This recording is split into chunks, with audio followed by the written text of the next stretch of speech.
Hey guys, how's it going? It's been a couple of months since I posted. I've been quite busy with school, but I got some time, and I just wanted to share my opinion about Squad right now, or Squad 44. And I don't think it's in a good state at the moment. If you have played Squad 44 for the past, I don't know, month or so, 3 months, I I bet you've been having a hard trouble getting into servers. Now, I think it was a few months ago, the devs have released a new map, Guadalcanal, and I was really excited playing that map. I've only played it once, and I gotta say, it was pretty fun. I really liked it. But the problem is, it's the lack of players. There's only maybe two servers at a time that are maybe full, or not even. Like, the average player count right now is 148. So, I mean, that's like a server and a half, basically. So, that really says what the game is at right now, or the state of Squad 44. Now, if you're looking to get Squad 44, I would buy it. I don't think it's that much. I don't think it's like $50. I think it's, well, it depends where you live, right? So I think it's around maybe 20 to 30 if you live in Canada or the United States. But even with the low player count, I would say it's still a great game, and will always will be. You probably will always find a server or two. There always will be that loyal based or fans, but you never know with Beyond the Wire. You see, after a year or so, it was completely dead. So there's like the tank gameplay in Squad 44. It's amazing. I mean, the tanks are really detailed. You can, if you hit the ammo rack, the turret will explode. You know, there's certain components that you can damage: the ammo rack, the turret ring, the gun, the transmission, the engine, the fuel tanks. Like, there's a lot of detail that the devs went into this building this armored overhaul, and they did a fantastic job with it. Now, I would say the infantry gameplay is a little bit too fast paced for me. It's still a great experience, I would say. Seeing your buddies getting blown apart or yourself is pretty funny. But yeah, I think I only see this game going on is it becomes a DLC or whatever happens, or if the assets get moved to Squad. Now, I don't think that'll ever happen because Squad is a modern shooter.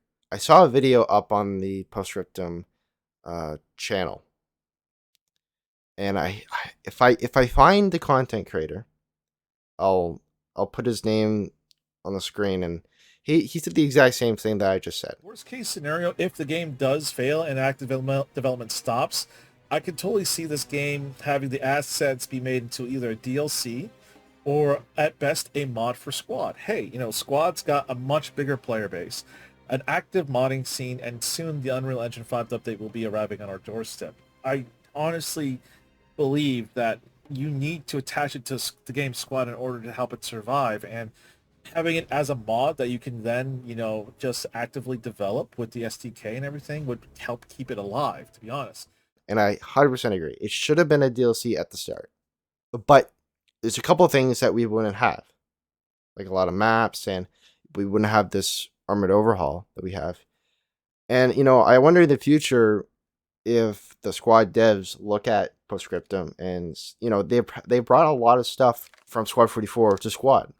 Like, they added a new Canadian faction, which a lot of the assets come from Squad 44, like the Leonfield and the Carbine. So why not move that tank overhaul or armored overhaul to Squad? That's easier said than done, but even still, could be possible. But how did we get here today? Why is Postscriptum like it is, or Squad 44? Why is it like it now? Now, I don't have all the answers for you, but I can probably give an educated guess. I think it was in December of 2022, the devs left, and there wasn't any talk. There wasn't any announcements for like 8 months.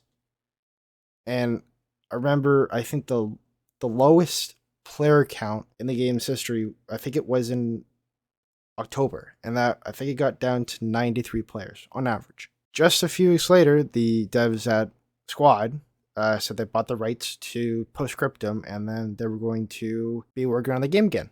And the game got hundreds of new players, old and new, and the game looked like it was going into the right direction. One of the first major updates that they released was the Rain of Steel update, which was an amazing update. They gave us a lot of new tanks and vehicles, really fix a lot of performance issues on the vehicles. If you played a lot of tanks, the traction of the tanks was really a big problem. I think it was the Greyhound. It was basically just, it felt like walking or driving on ice, basically. It wasn't playable whatsoever. Even still now, the game is not fully optimized, I would say. There's still a lot of things to improve, but for a game that's not very popular at the moment, why would you? You know, OWI is a company. Uh, they need to make profits. As a business standpoint, I don't really see this game going on for a long time. So why do you keep pouring money into this game if it's not going to turn out anything? And even from the start, this game has had problem with performance issues. Even I think it was about 4 years ago, the previous devs released a new engine upgrade that really hurt the game. That really made a lot of performance issues, and I think that's when it really started. So I think the basically narrative is Postscriptum failed because of performance issues and bugs. I would say this is my own personal opinion. If you disagree, that's fine.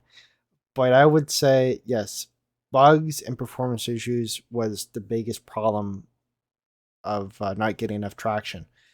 Number two, the dead game narrative. A lot of people don't really go into dead games as because they're dead games, but it's hard to get rid of that narrative. And I would say number three would be the lack of content. For years we would be playing the same game over and over again.